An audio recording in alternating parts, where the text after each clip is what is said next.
Let's talk about the business of the budget and infrastructure and other Washington elements with senior political analyst Brit Hume. Good evening, Brit.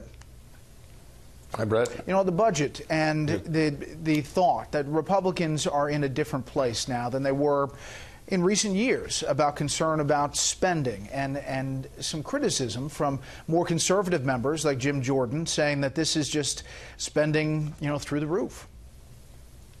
Well, it certainly looks that way, and that's the criticism you're going to hear. And it reminds me very much, Brett, of what happened back during the early years of the Reagan administration when the president pushed through an enormous tax cut, and at the same time a great deal of money was being spent to build up the American military. At the time, of course, the big driver of domestic spending was not the discretionary stuff that we're arguing about now, but then as now, it was entitlement spending. And the president made an effort, took a stab at trying to get something seriously done about that. He didn't really succeed, and no one really ever has since.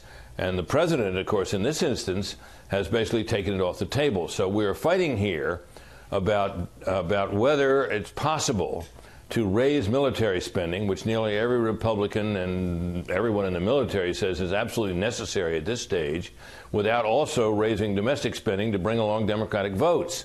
And those House members, Jim Jordan and the others who are criticizing this deal, have yet to explain how it is possible, when you need 60 votes in the United States Senate and you only have 51 Republicans, that you can push through higher military spending without also raising domestic spending. And of course, Jordan and the others all voted for the big tax cut, which everybody in the Republican Party seems to want, but it does leave us in a situation where you're having this argument over spending. And when the critics can explain how it is that we can spend the money on the military and not give up some on domestic, they need to say how that would work. I think the camera's in agreement there, nodding up and down. Brett, let me ask you. The camera's nodding with me. Let me ask you about your perception of this White House issue and the Rob Porter situation. How it was handled, how messy it is now, and where do you think it goes? Well, it really hasn't been handled so much as bungled.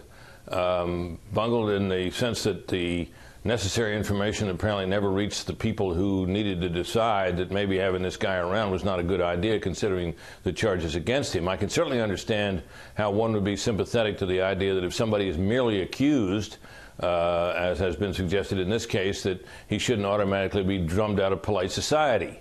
But of course, in this instance, we had not one woman alleging abuse, but two ex-wives, and on top of that, their photographs, which should raise a lot of alarms. And apparently, the alarms either weren't properly raised, or the people who should have heard the alarms didn't respond to them. And then, of course, you have the problem that the president himself, in responding to this, has been defensive of his now departed aide, understandable perhaps on a human level, but he is yet to say anything to indicate he has much sympathy for the women involved, which I think will feed into the narrative that this guy is some kind of a misogynist.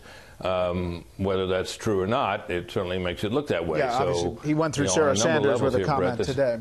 But you're right, he hasn't said Sarah anything.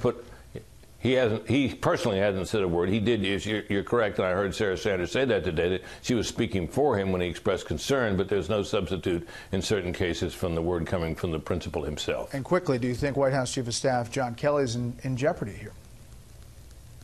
No, I'd be surprised if he were, and if the president is chafing under the restrictive operation that Kelly has, I think, wisely imposed on the White House, he might use this as an excuse to get rid of him. But I don't think that's going to happen, and I think it would be a very serious loss to the nation if it did, because the discipline that has been imposed under Kelly has been very badly needed, and things have gone better since he got there. Britt, as always, thank you.